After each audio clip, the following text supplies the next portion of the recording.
कोठावा ऊपर बाबा मोरवा बोलुए मोरवा बोलिया सुहावन लगुए मोरवा बोलिया सुहावन लगुए आज के रतिया पापा हो जागल रही हो आज घरवा चोरिया हो जाई है आज घरवा चोरिया हो जाई है आज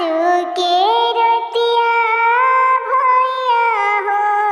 जागल रही हो दुलारी बहिनी चोरिया हो जाई है दुलारी बहिनी चोरिया हो जाई है सगरो संपत्तिया बाबा हो बाची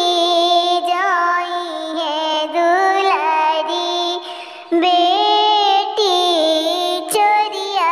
हो जाई है दुलारी बेटी चोरिया हो जाई है